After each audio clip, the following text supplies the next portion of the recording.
Hi everyone. In our study of crop protection, one of the most important topic here is the study of insect, which is called entomology. So for today, we will be talking about just that. Specifically, kung ano ba yung mga unique features ng isang insekto. So more than likely, we will be talking about the body parts of the insect, a general view of which we will not be talking about insect orders, so hindi natin pag-uusapan yun. But we will be talking about specific types and modifications of each body parts na i-cover natin. So yun yung mga pag-uusapan natin ngayon. And I hope you find this valuable kasi more than likely ito ay basic, ito ay fundamental, so lalabas at lalabas ang ilan sa mga ito sa exam. So what is an insect and what is its distinguishing body parts or distinguishing feature? So an insect, mayroon niyang tatlong main body parts that distinguish them from other arthropods. Like for example, spiders or arachnids and crustaceans. So ang isang insekto, it has three main body parts, and the three main body parts is called the thorax, yep. It's called the head and the abdomen. Now, each of these main body parts has a specific functions. For example, yung ating head, kasama yan sa sensory functions, okay? Kasi nandyan yung mga mata, nandyan yung antenna. And at the same time, kasama dyan yung kanyang feeding structure kasi nandyan yung bunganga sa head ng ating insekto. The thorax naman contains the pairs of legs and the wings kapag winged yung ating insekto. It is subdivided into three more parts, which we will be covered later on. And we have the abdomen, which is primarily useful for digestion, reproduction, and may mga specialized organs din dyan for hearing, and sometimes for sensory, functions as well. So that is your insect. Now, the question about an insect is, ano yung distinguishing characteristic din ng kanyang body wall? Like for example, tayo as humans, right? The wall of our body is composed of the skin, right? But within us, we have some framework, a framework of support, and we call that framework of support as our skeleton. Ngayon, ang insekto, meron din ba silang skeleton? Right? Now, to answer that, the answer is none. Kasi ang ating insekto, ang kanilang structural support or yung kanilang framework is not in the form of skeleton katulad sa mga mammals and hayop. We term that as endoskeleton. Ibig sabihin, nasa loob yung structural framework.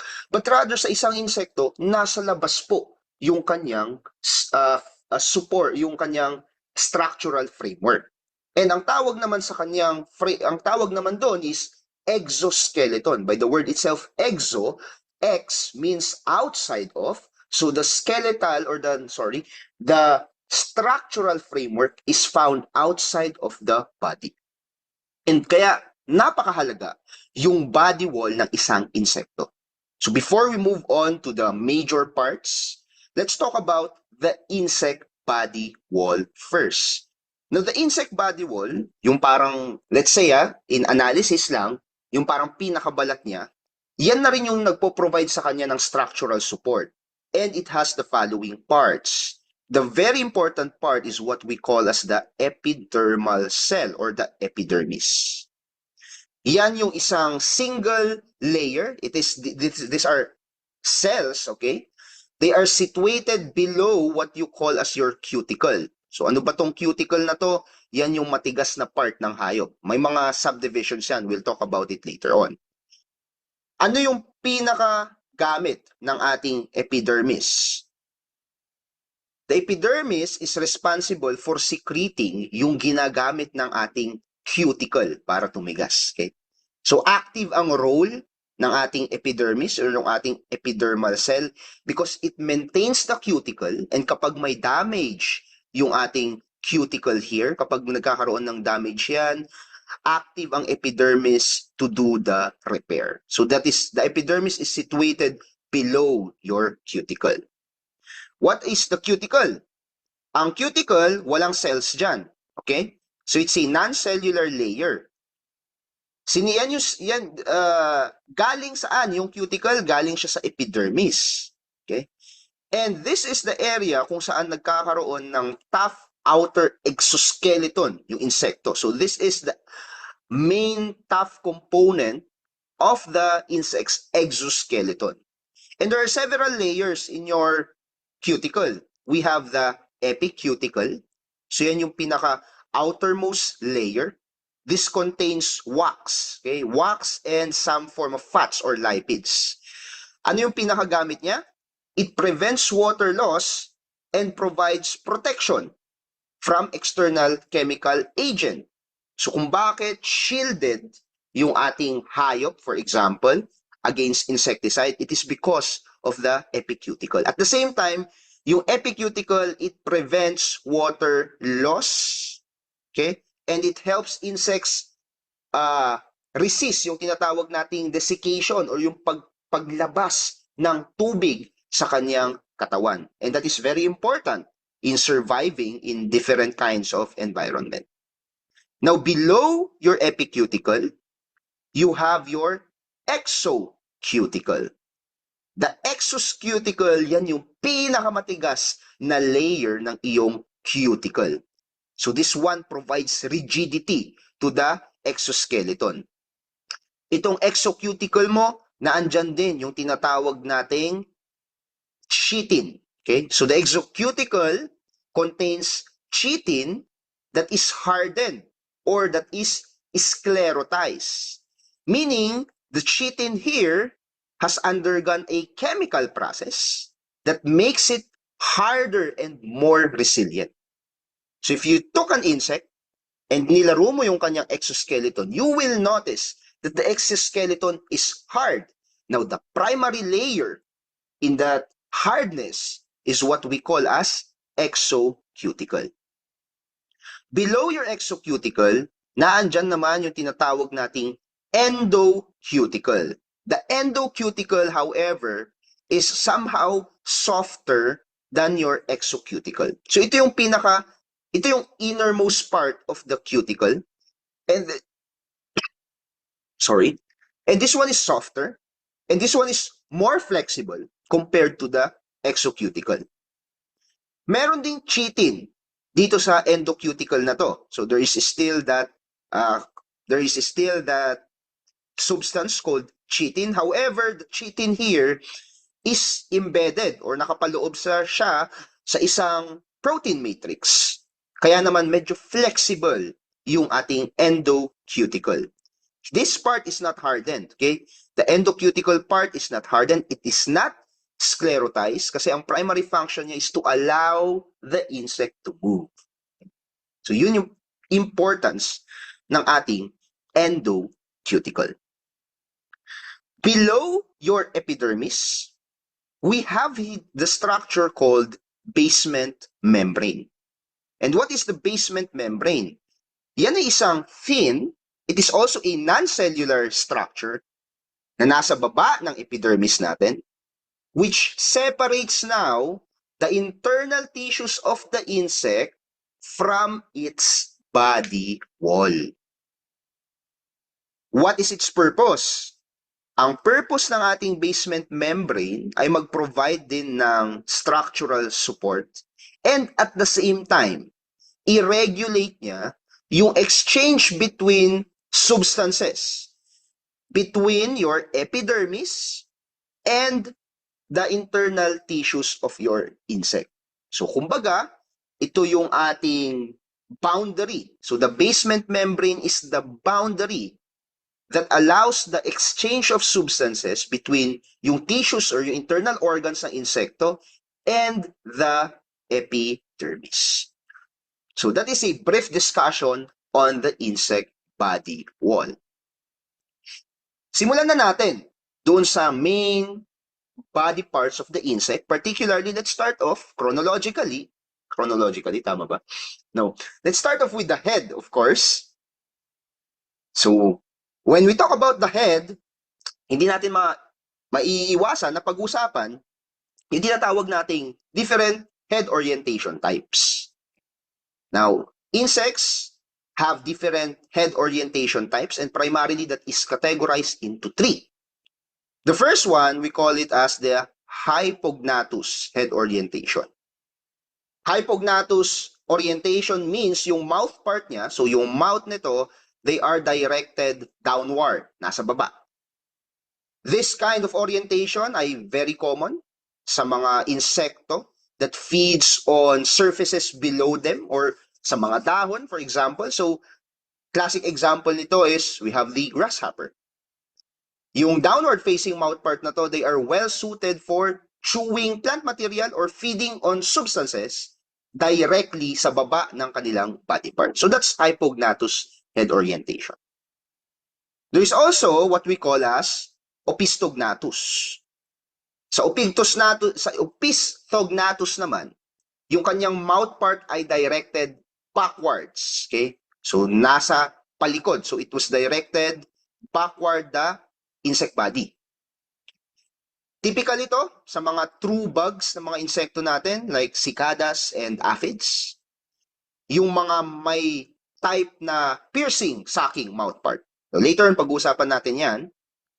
Now, yung backward orientation ng opistognathous head orientation is very important because it helps the insect feed on plant and animal fluids while at the same time napoprotektahan yung kanilang mouth part. You have to understand that mostly ang opistognathous natin, piercing sucking yung mga yan. So, yung ganitong kind of orientation, it allows them to pierce on the substance para kumain at the same time para maprotektahan din yung kanilang mouth. The last one, we call it as prognathous. Yan naman yung type of mouth part that is directed forward. So, forward. Doon sa kanyang forward from the head. Itong type of orientation is very common sa mga predatory insects katulad ng ground beetle, katulad ng coconut rhinoceros beetle, katulad ng langgam. Bakit front? Bakit front directed yung kanilang mouth part? Because they need it to capture the prey. Yun talaga yung pinaka-purpose nito so that they can easily seize and manipulate yung prey nila or yung hinahunt nila na pagkain. So those are the three major head orientation types. Now let's talk about what are the different parts. So what are the different major parts of the insect mouth? Let's talk about the labrum. The labrum is the uppermost part of the insect mouth part. And kung sa tao, yan yung ating upper lip. What is its primary role? Hawakan yung pagkain habang kumakain yung insekto. The labrum actually works with the mandibles. What are the mandibles? Yan yung pinakang ngipin ng ating insekto. These are hard structures located below your labrum. Anong pinakagamit niya? For cutting, grinding, and crushing the food. So ang mandibles, they are very well developed sa mga herbivores natin like grasshoppers and predators like beetles. Okay? And the mandibles are also very strong and very sharp so that they can break the things that they wanted to eat. Below your mandibles, we have a structure naman called maxillae. Now, this is also a paired structure. And this is positioned beneath the mandibles. They are involved naman, ang pinakagamit nila is to manipulate food. So, it brings the food closer to the mandibles, for example, for further processing. Yung maxillae natin, meron siyang appendages, kung mapapansin nyo. Yan, yung parang lawit niya, kumbaga.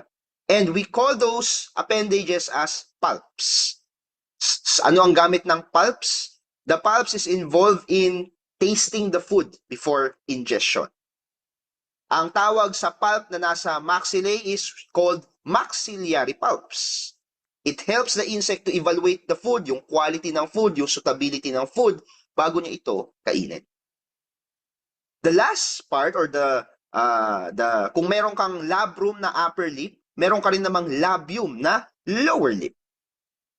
So yung labrum and labium na yan, actually, magkasama yan in order to hold the food habang kumakain yung insekto.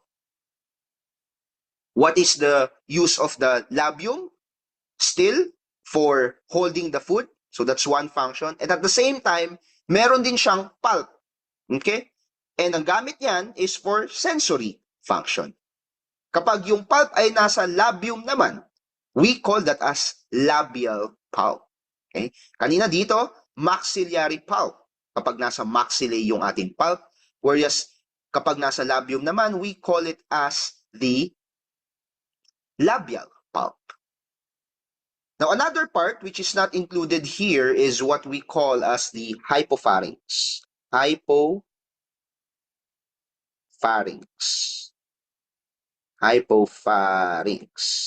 Yan.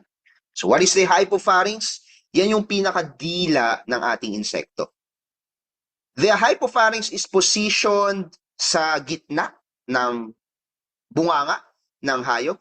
And ang ng insekto, and ang pinaka-important role niya is to mix food with saliva. Kapag na-mix na yung saliva, this now aids in digestion. Okay? So yan yung 5 major parts of your insect mouth. Now, I've told you earlier na isa sa mga pag-uusapan natin for this particular lecture are the different modifications or types of the different body parts. Kaya of course, ang pag-uusapan natin, ano-ano ba yung iba't ibang klase ng mouth part, right? We have 6 major types of mouth part. First off, we have what we call as mandibulate. Okay, mandibulate. Yan. Or also called the chewing mouth part. Very common in your beetles, very common in your grasshoppers. Ang mandibulate mouth part, they are very strong yung kanilang mandibles, kaya nakakakain sila ng solid foods from plant material or from animal material as well. We also have cutting sponging mouth part. So ito yon, cutting sponging. So cutting, and sponging mouth part. So meron siyang dalawa, right? So meron siyang mouth part that cuts the surfaces of the skin or any surfaces. And then meron siyang sponging mouth part that absorbs yung fluid na nandun. Remember na lang, pag sinabi mong sponging, para yung sponge. Ang sponge, kapag nilagay mo sa tubig, nag-absorb yan ng water. So yun din yung purpose ng sponging mouth part na yan. Kapag nalagay yan sa isang liquid, the way that they eat is by absorbing that particular liquid. Okay. Very common ang sponging or ang cutting sponging sa horseflies. Okay. The mandibles and the maxillae, yung part na mandible and maxillae, ginagamit yan to cut a particular surface, whereas yung labium naman or yung lower lip, yan na yung, ang modification niya is to become a sponge-like structure that soaks up the exposed fluid. Ngayon, certain insects, wala yung kanilang cutting part. Okay, katulad ng ating common housefly. Ang meron lang is yung sponging part, and we call that as sponging type of mouth part. The next one, very common naman sa ating mga bees, we call that as chewing lapping mouth part. So dalawa na naman yan. Meron siyang mouth part for chewing and meron siyang mouth part for lapping. Okay? Found in bees.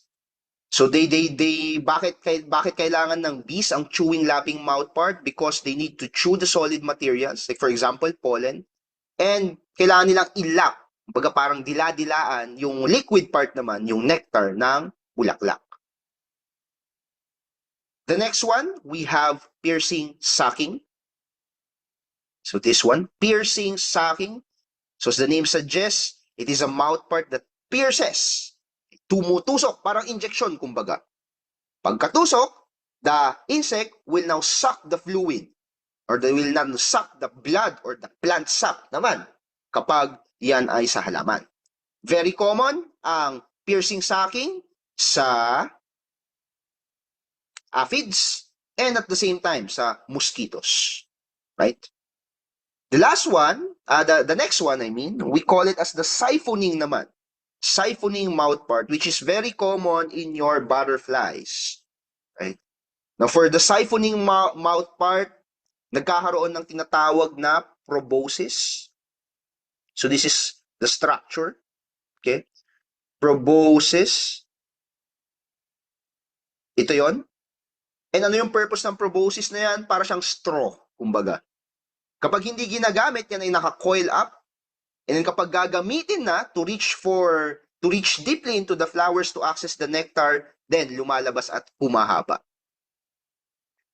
The last type of mouthpart, we call it as the rasping sucking. So dalawa na naman yan. A mouthpart is used for rasping and another one is used for sucking.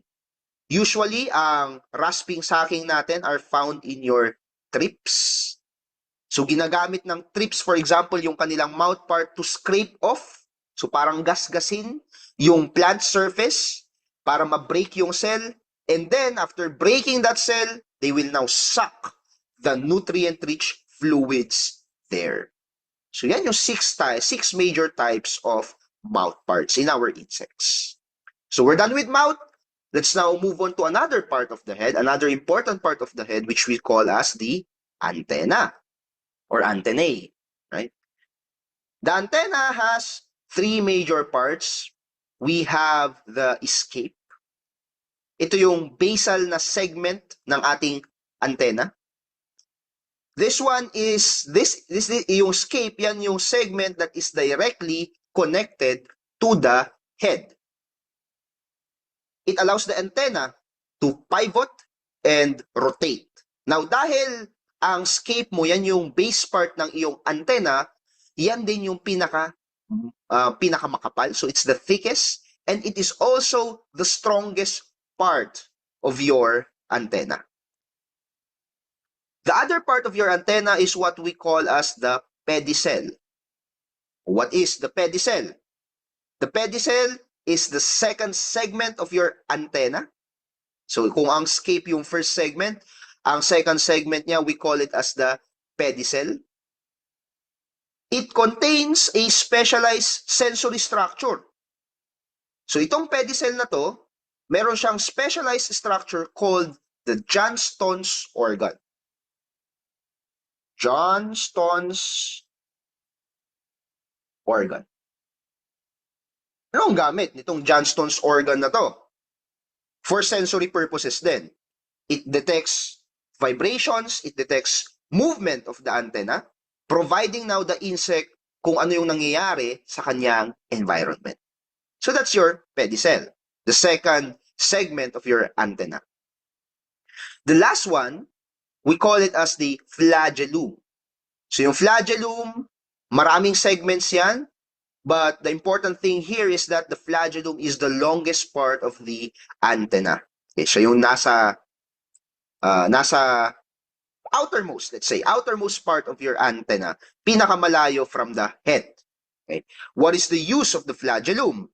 Now, the flagellum is also responsible for sensory functions. Okay. Yung flagellum na yan, nag-iiba-iba yung shape niyan. Minsan thread-like, minsan feathered, minsan club shape. So, depende sa kung anong uri ng insekto. Yun yung pag-uusapan natin ngayon. What are the different modifications or characterizations of your antenna? Okay. So, first off, we have cetaceous. Okay. Cetaceous antennas, para siyang bristle. So, ano ba yung shape ng bristle? Kumuha ka ng toothbrush,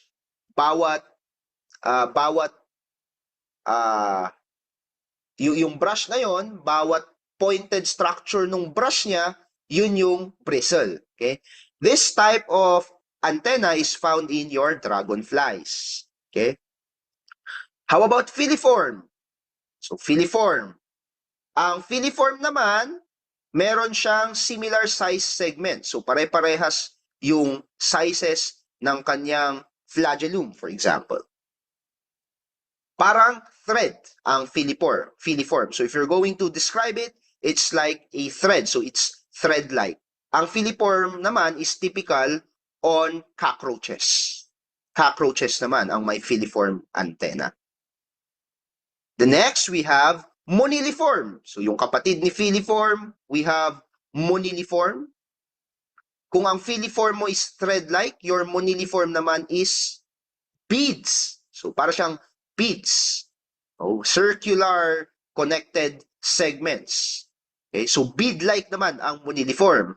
They are found mostly on termites. So termites, they have a moniliform antenna. The next one, we also have serrate. So as the name suggests, serrate sounds like a saw. Therefore, the serrate antenna is saw-like. Yung segments niya, parang nagpo-project ng ngipin. So, ngipin ng saw. Lagare, parang ngipin ng lagare. Kaya siya tinawag na serrate. Your serrate antenna is most commonly found in click beetles. Another one, we have pectinate. Nasaan yung pectinate natin? Yan. Kung ang serrate parang lagare, ang pectinate mo naman daw ay parang suklay.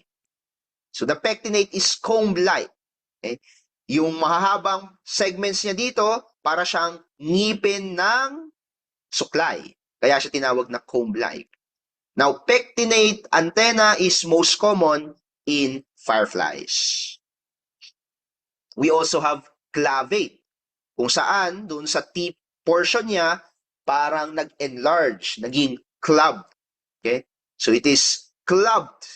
Very common example of an antenna that is clavate ay yung antenna ng ating butterflies.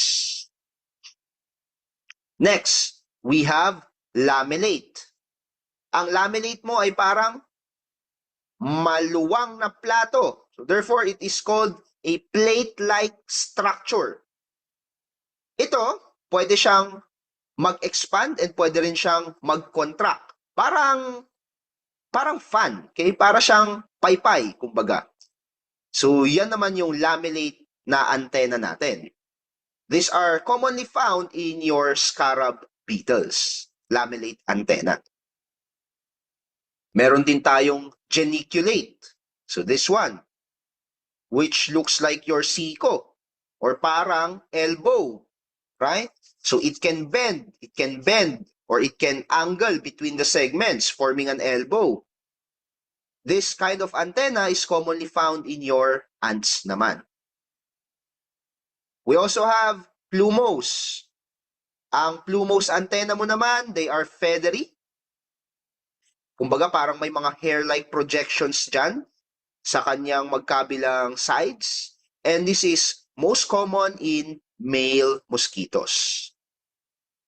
Second to the last, meron tayong aristate. Yung aristate mo, may pouch and then may bristle. So yan yung distinguishing feature niya. Ang aristate is most commonly found in houseflies. And lastly, we have stylate, ang na parang kapatid ni aristate. This is also found in most dipteras. Dito lang sa stylate, medyo mas lengthy yung pouch-like structure niya and mas matulis yung antenna. So these are some modifications of our antenna naman. So medyo marami-rami kapag antenna modifications. Another part of the head that we will be discussing are the eyes, of course. So the eyes of an insect is composed mostly of two types of eyes. We have compound eyes and simple eyes. What are your compound eyes? Your compound eyes are composed of small units. So yung mga maliliit na yan yung mga bawat maliliit na part ng compound eye natin. It is composed of many small units and we call those as ommatidia. Okay. Anong pinakagamit ng compound eyes? yan yung nagpo-provide ng picture sa ating insekto. Okay? Yung mga maliliit na units na yan, it kind of provides the insect this mosaic image kung saan very sensitive. Kumbaga nakikita nila yung nangyayari sa buong paligid nila. Yun yung gamit ng compound eyes. Doon sa forehead ng insect, more than likely makakita tayo ng tinatawag naman na simple eyes. Now, ang simple eyes, wala siyang maraming units, so wala siyang ommatidia. Iisa lang siya. It is called as your ocelli. Ang simple eyes ng isang insekto ay hindi involved sa pagka-capture ng images, but rather in detecting light intensity, and it also helps in navigation of their surrounding. Ito rin yung reason kung bakit ang insekto mo ay natutulog. Okay? Because this one detects light intensity. So sa gabi, ang hayop mo ay nakakapagpahinga. And sa umaga naman, siya ay nagigising. So nagkakaroon siya ng tinatawag na circadian rhythm because of the simple eyes. So we're done with the head. Let's now move with the thorax. So the thorax has three segments we call as prothorax, mesothorax, and metathorax. Ano ba kasi ang purpose ng thorax? Nandyan yung legs and wings ng ating insekto kapag winged yung ating insekto, for example. Now, the first segment of your thorax, we also call the prothorax, nandyan yung first pair of legs of the insect. Oh, by the way, ilang pairs of legs ang ating insekto? How many pairs of legs? We have 6. No, we have 6 legs, but we have 3 pairs of legs, of course. Diba? So yung first pair, yung unang pares ng paa, makikita yan sa prothorax. Yung second pair of legs naman, makikita sa mesa or mesothorax. Okay? Nandyan din nakakabit yung first pair of wings kapag yung insekto mo ay may pakpak. So second pair of legs and first pair of wings. And yung pinakadulo na segment ng thorax mo, we call it as metathorax naman. Nandyan yung third pair of legs and yung second pair of wings. Your thorax can also be divided into several regions. Kapag yung back part ng ating insekto yung pinag-uusapan, tinatawag natin po yung notum. Okay, yan yung back part niya. Kung saan, sa back part ng insekto na yan, nakakabit yung kanyang pakpak. Kapag naman ang tinitignan natin is yung belly part, yung tiyan na part ng ating insekto, we call that as sternum. Diyan naman nakakabit yung paa ng ating insekto. And yung side part, yung side region ng ating thorax, we call it as the pleuron. So these are the 3 regions naman of your thorax. Now, since we are speaking of thorax, let's talk about insect legs, right? So what are the different parts of your insect legs? The first part, the first segment of your insect leg na nakakabit sa mismong thorax, we call that as your coxa, right? Coxa po, yung basal part na nakakabit, na part ng leg na nakakabit sa thorax ng ating insekto. After your coxa, you can now find a joint-like structure, which is also called as trochanter. So maliit na portion lang ito ng leg. It acts as a joint that connects your coxa and the femur. So what is the femur? More than likely, your femur sa isang insekto, yan yung largest segment. And specifically, very powerful yung femur na yan because its main function is for movement. Particularly, walking, running, or in the case of grasshoppers, pangtalon niya. Okay? So kapag mas malaki yung femur, mas powerful po yan. After your femur, we have the long part or the longest part of the insect leg called the tibia.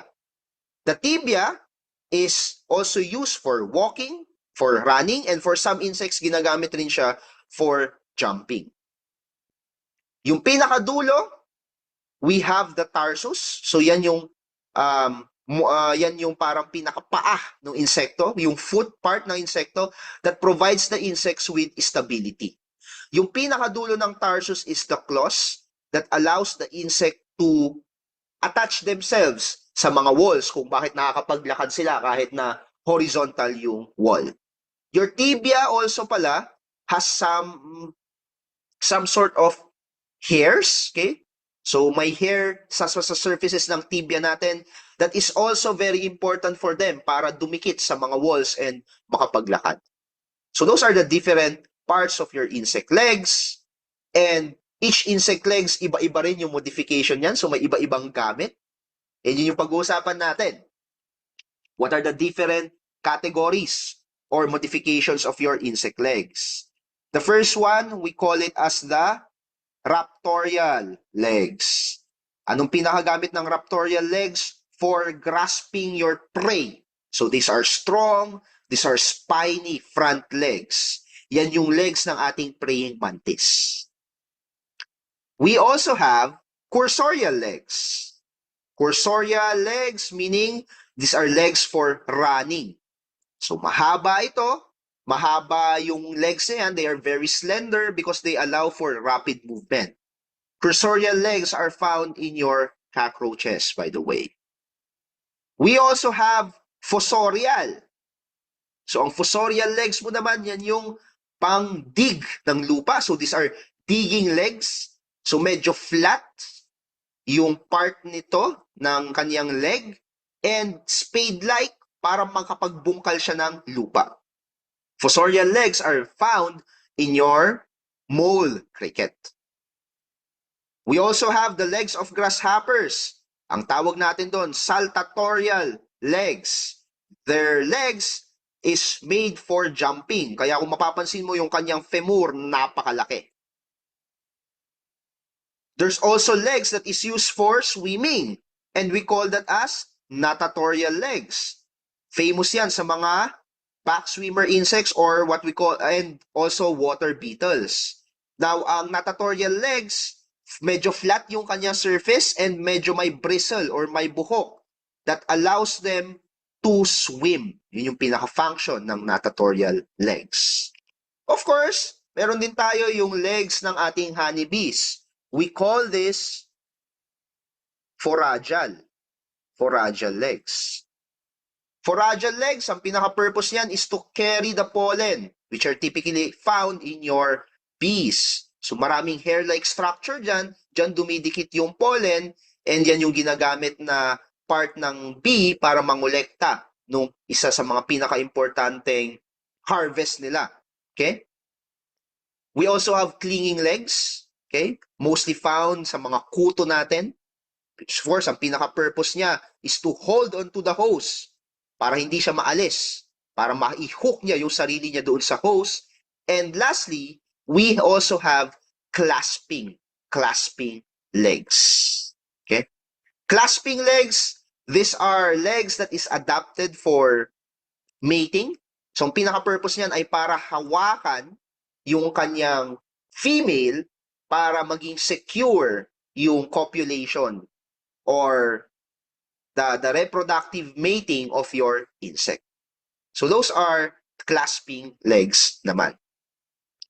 In terms of insect wings, meron din tayong iba't ibang klase ng insect wings.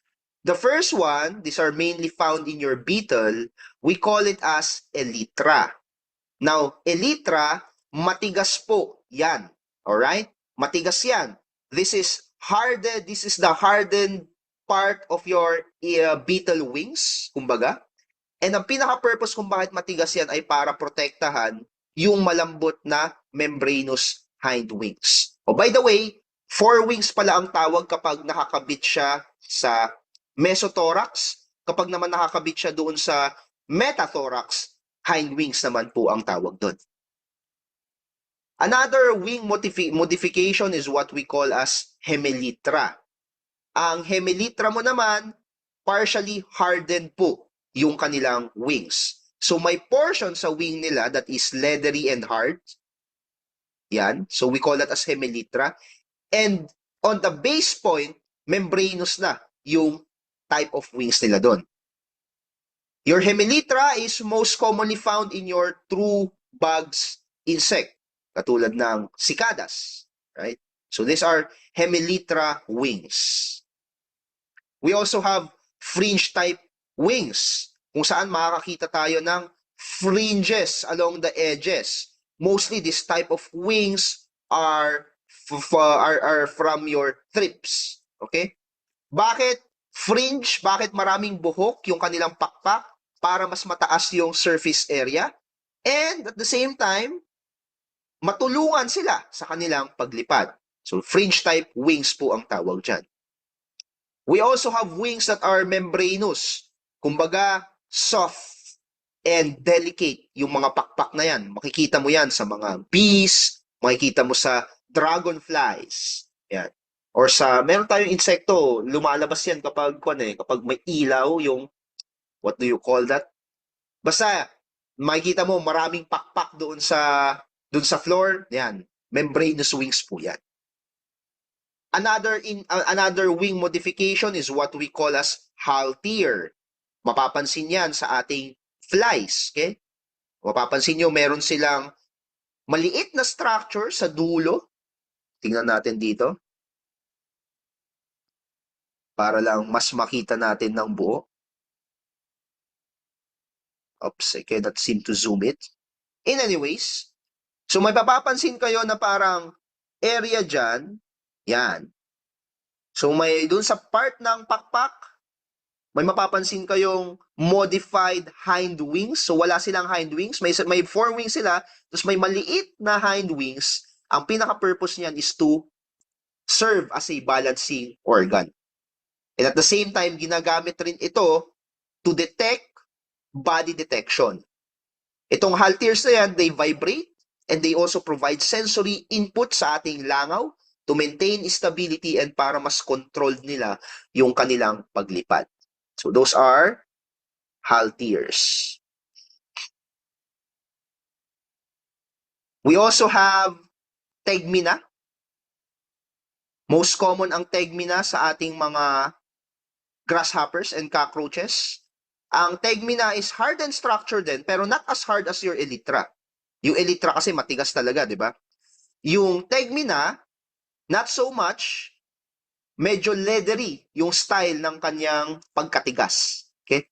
Ang purpose din ng tegmina is to protect the membranous or hind wings. So these are the different types of insect wings. So we're done with the head, we're done with the thorax, and lastly, pupunta na tayo sa abdomen and what are the different parts of your abdomen. So abdomen sa isang insekto, mahalaga rin po yan, lalong-lalo na for digestion. Now there are some specialized structures found in your abdomen. Some are found in all insects, some are found in some insects lamang. So let's talk about first the spiracles. Yung spiracles na yan, yan ay opening sa abdomen ng ating insekto. Ano yung pinaka-purpose niya? For the exchange of gas. So iyan yung nagdi-deliver ng oxygen directly sa tissues or sa organs ng isang insekto. So your spiracles, somehow it acts as the insect lungs, kumbaga. So they are very important in respiration para makahinga yung insekto. So ang insekto pala ay hindi umihinga sa ilong, hindi rin sila humihinga sa bunganga, humihinga sila through the spiracles. Meron din pong structure found in some insects, katulad ng grasshoppers, which we call as tympanum. What is your tympanum? Yan yung tenga ng insekto. It detects sound vibrations, which is very essential for communication and at the same time, para ma-detect yung mga predators. Another important structure in the abdomen is what we call as the cerci. These are usually paired appendages na nasa pinakadulo ng ating abdomen. Anong pinakagamit niyan? It also senses vibrations for defense, para makita kung nandyan ba yung kaaway, nandyan ba yung predator. In certain insects, itong cerci nila ginagamit to grasp mates para maging successful yung copulation. So clasping yung function ng cerci on some insects. And lastly, we have what we call as the pleural membrane. Now, yung pleural membrane, ito yung part ng abdomen na pinakamalapit sa thorax. Kaya naman, very important ang pleural membrane sa movement. So it provides structural flexibility to your insect. It provides support to the thorax of the insect. It provides support to the wings and legs din doon sa ating insekto. So these are the major types of your abdomen. So medyo extensive yung discussion natin right now on the different distinguishing parts of insects. But I know na marami akong na-cover and marami kayong natutunan na for sure magagamit nyo sa inyo sa paghahanda ng any assessment. For example, your upcoming agriculturist board exam. Thank you so much and God bless.